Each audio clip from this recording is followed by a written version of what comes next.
Assalamualaikum warahmatullahi wabarakatuh. Halo teman-teman, kembali lagi di Asa Bercerita.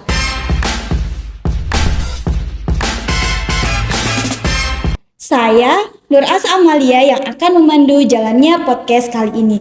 Nah, tentunya di sini saya tidak sendiri. Sekarang saya bersama dengan Kak Adil Fitra selaku Ketua BEM dan sekaligus narasumber pada hari ini. Bagaimana kabarnya, Kak? Alhamdulillah baik. Alhamdulillah.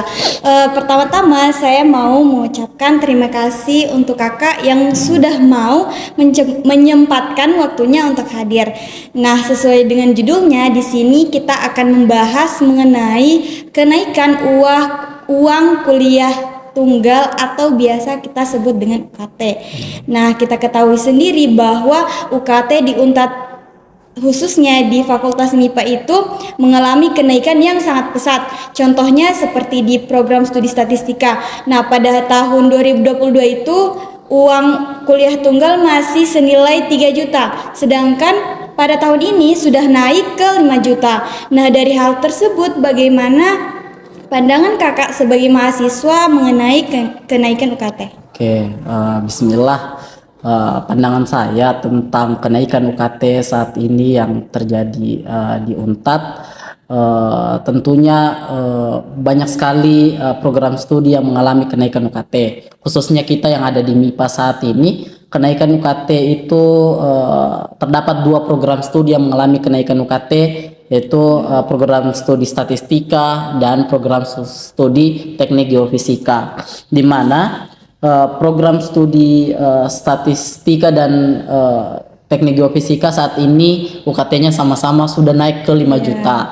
Tentunya semua mahasiswa kaget mendengar kebijakan ini. Namun di sini saya memberikan pandangan bahwa kampus itu memiliki kewajiban untuk membuka seluas-luasnya pendidikan bagi mahasiswa. Nah, sesuai dengan amanat Undang-Undang Pasal 31 Ayat 1 yang menegaskan setiap warga negara itu berhak mendapatkan pendidikan. Nah, UKT itu dibuat seharusnya menyesuaikan dengan ekonomi keluarga. Nah, ekonomi keluarga, ekonomi orang tua maupun orang-orang yang membiayai mahasiswa tersebut. Nah, saat ini di statistika dengan teknik geofisika mengalami kenaikan UKT. Nah, seharusnya menurut pandangan saya di peraturan Kemendikbudristek itu mewajibkan kepada perguruan tinggi untuk uang kuliah tunggal itu yang biasa kita bayarkan seharusnya saat ini harus perlu digolongkan. Nah, di dalam peraturan Kemendikbudristek penggolongan UKT itu ada 8. Yang paling rendah itu UKT golongan 1. UKT golongan 1 itu orang tua yang punya penghasilan di bawah 500.000 sampai golongan 8 yang UKT-nya penghasilan orang tuanya itu di atas 30 juta. Nah, jadi ada penggolongan UKT. Namun saat ini yang kita lihat di kampus kita Universitas Tadulako belum menetapkan sistem seperti itu. Nah, sehingga menurut pandangan saya yang perlu kita jadikan solusi adalah seharusnya Unpad harus membuat sistem di mana UKT ini perlu digolongkan berdasarkan pendapatan finansial seperti itu. Dan saya juga melihat bahwa saat ini bidik misi juga banyak yang tidak tepat sasaran sesuai dengan di lapangan bagaimana pendapatan dan finansial. Nah, ini yang perlu dikoreksi dan Unpad itu perlu ada sistem yang betul-betul melihat ekonomi dan finansial setiap mahasiswa. Menurut saya adil itu kita tidak harus sama rata.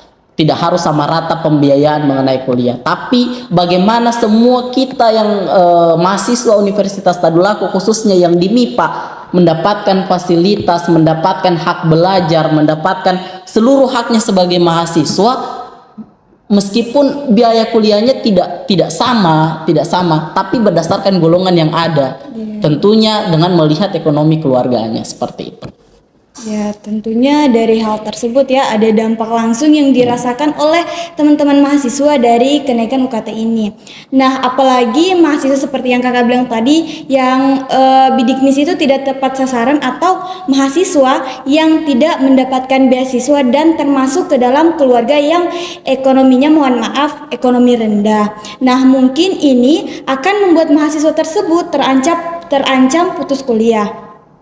Mengenai hal tersebut, sebagai ketua BEM, langkah apa yang akan dilakukan atau langkah apa yang akan kakak usahakan oleh BEM untuk membantu mahasiswa yang terdampak kenaikan UKT tersebut? Oke, ini yang juga ingin saya sampaikan kepada seluruh teman-teman mahasiswa MIPA. Kenapa? Karena terkait dengan ini adalah kewajiban dari tugas dan kewajiban BEM untuk menyelesaikan persoalan ini. Tentunya dalam persoalan UKT ini banyak sekali pro dan kontra mengenai penolakan dan tidak menolak. Nah, tentunya hal-hal ini yang kemudian menjadi menjadi pertimbangan dari pengurus BEM untuk memutuskan kebijakan apa yang perlu dikeluarkan. Saat ini kami juga dalam posisi terpimpin dengan teman-teman BEM Universitas Tadulako yang mana insya Allah hari Senin yang akan datang itu BEM Universitas Tadulako bersama BEM Fakultas se-universitas itu akan mengeluarkan sikap. Kami tentunya kami pun akan menghormati apapun sikap dan mendukung sikap yang akan dikeluarkan oleh BEM Universitas. Namun di MIPA sendiri belum lama ini kami sudah bertemu dengan Wadek Kemahasiswaan. Kami sudah bertemu dengan Wadek Kemahasiswaan dan Dekan. Di situ kami sudah menyampaikan seluruh hal-hal yang mengenai tentang kenaikan UKT. Namun BEM FMIPA saat ini tidak mengeluarkan sikap menolak kenaikan UKT. Namun yang kami keluarkan adalah kami menuntut fakultas maupun universitas agar dari pembayaran UKT yang ada, kita dan seluruh mahasiswa MIPA ini merasakan feedback, misal feedback fasilitas dan sebagainya. Dan yang seperti saya katakan tadi, dari BEM FMIPA itu melihat penggolongan UKT ini belum ada di UNTAD, sedangkan kemarin demo yang ada di Unsut mereka memperlihatkan data di mana data itu UKT itu sudah berdasarkan golongan-golongan. Nah, ini yang kemudian menjadi dasar peraturan Permendikbudristek mengenai penggolongan UKT yang 8 itu, ini tentunya di UNTAD harus diterapkan. Sehingga tidak ada lagi beban persoalan. Kalau misal dari penggolongan UKT masih didapat, ternyata mahasiswa ini belum mampu secara finansial untuk berada di golongan ini. Nah, ini yang kemudian tugas dari BEM untuk membantu mahasiswa ini diadvokasikan terhadap pihak fakultas maupun universitas. Saya rasa pihak universitas bisa saja dengan melihat pertimbangan itu untuk merubah bahwa dia berada di golongan sekian. Itu yang kemudian dituntut. Dan untuk saat ini solusi apa yang kami berikan, apalagi saat ini kita sudah mau dekat di pembayaran UKT. Nah, solusi yang kami berikan, kami sudah berkomunikasi dengan pihak fakultas.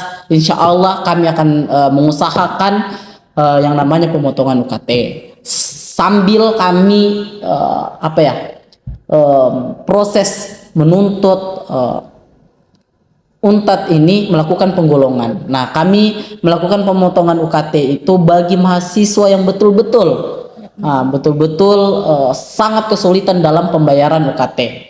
Nah, mengenai teman-teman, dan saya rasa ini sudah menjadi solusi. Hanya saja solusi ini belum diterapkan di Unpad. Kenapa tidak hal-hal tersebut yang perlu kita yang perlu kita tuntut seperti itu. Terima kasih. Seperti yang kakak bilang tadi bahwa mahasiswa yang di Unsut ya itu mengadakan demo. Nah, mahasiswa Unpad sebenarnya kemarin juga sempat ada beberapa lembaga yang ikut demo mengenai masalah ini.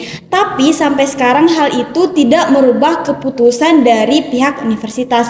Nah, bagaimana sih cara kita sebagai mahasiswa bisa lebih terlibat dalam proses pengambilan keputusan terkait kebijakan UKT ini agar suara kita bisa didengar? Oke. Pertama, kalau sebagai lembaga kemudian kita belajar soal manajemen dan lain-lain, prosesnya itu sebenarnya kalau kita soal demo itu dilakukan ketika sudah tidak ada lagi negosiasi dan dialog. Nah, saat ini di MIPA kita masih diberikan ruang-ruang dialog oleh pihak fakultas. Mereka terbuka untuk kita menyampaikan pendapat dan sebagainya. Nah, hal ini yang kemudian kami ambil, kenapa tidak kita dialog terlebih dahulu sebelum mengambil langkah-langkah terakhir seperti demo. Nah, begini juga yang kemudian dilakukan oleh pihak BEM Universitas. Kenapa? Masih banyak langkah-langkah dialog yang bisa kita lakukan. Nah, bisa kita lakukan ketika seluruh langkah dialog, seluruh solusi yang kita berikan ke pihak universitas tidak diindahkan, ya kemudian kita mengambil langkah-langkah lainnya. Nah, ini dan untuk mahasiswa ini bagaimana suara-suara mahasiswa supaya bisa didengarkan dan sebagainya. Teman-teman BEM itu selalu mengusahakan bagaimana solusi terbaik dari persoalan ini. Nah, diharapkan ini teman-teman MIPA mari support dan kita sama-sama kawal. Apa yang kemudian menjadi kebijakan dari BEM. Kenapa? Teman-teman tanpa seluruh mahasiswa MIPA juga, ketika mahasiswa MIPA tidak mampu bersuara misalnya mengenai tentang UKT, keluhan UKT, fasilitas tentunya, apalagi di Universitas Tadulako ini ya teman-teman, kita masih banyak fasilitas yang belum bisa kita nikmati selayaknya begitu. Belum bisa kita nikmati. Nah, ini yang kemudian seharusnya ini yang perlu kita teman-teman bantu BEM untuk menyuarakan hal ini. Karena ketika kalau hanya BEM sendiri, berapa saja pengurus BEM. Nah, ini perlu suara-suara dari mahasiswa. Laporkan, sampaikan apa yang menjadi keluhan. Nah, ini yang kemudian akan kami carikan solusi, kami selesaikan seperti itu. Tapi di sisi lain juga pihak universitas berpendapat bahwa kenaikan UKT ini merupakan langkah yang tidak dapat dihindari mengingat tuntutan untuk menjaga kualitas pendidikan dan menutupi biaya operasional yang terus meningkat. Apalagi kita ketahui sendiri bahwa sekarang UNTAD sudah termasuk tergolong ke dalam universitas yang akreditasinya unggul ya, seperti itu. Oke. Kalau pihak universitas, antara kita mahasiswa dan pihak universitas, tentunya dari pihak universitas melihat dari sisi berbeda. Kita juga melihat dari sisi yang berbeda. Kalau kita ini apalagi di BEM itu melihat seluruh kondisi mahasiswa yang ada. Tapi di universitas bagaimana melihat dari masalah biaya, bagaimana mereka melihat masalah biaya, dan mereka menganggap saat ini masalah biaya itu yang tinggi. Nah, masalah biaya itu yang tinggi. Nah, tapi ini untuk pihak universitas ya tentunya perlu memperhatikan finansial, ekonomi. Makanya saya bilang perlu ada sistem yang kemudian bisa membaca ekonomi setiap mahasiswa. BEM juga itu BEM, kalau bisa dibilang BEM itu bisa sebagai apa ya? Sebagai pencari data mahasiswa yang kurang mampu. Ini bisa membantu pihak universitas. Namun saat ini pihak universitas belum memberikan belum membentuk sistem seperti itu, sehingga seluruh UKT disamaratakan. Nah, ini yang kemudian kalau kita juga menuntut untuk pengurangan UKT, ya, sedangkan kita ini berada di akreditasi unggul.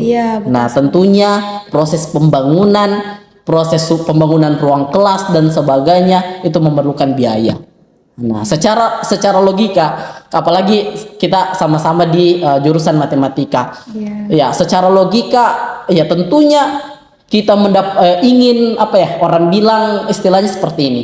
Kita punya uang 10.000, tapi kita ingin mengharapkan daging ayam. Nah, itu yang kemudian secara logikanya seperti itu.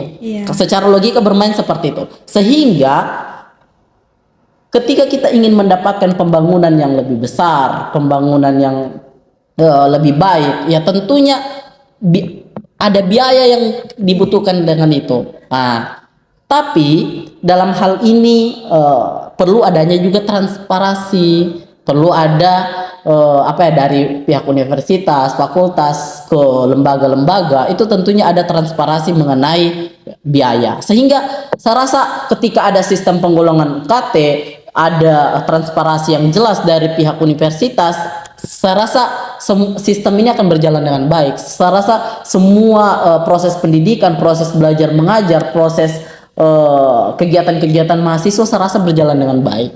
Seperti itu.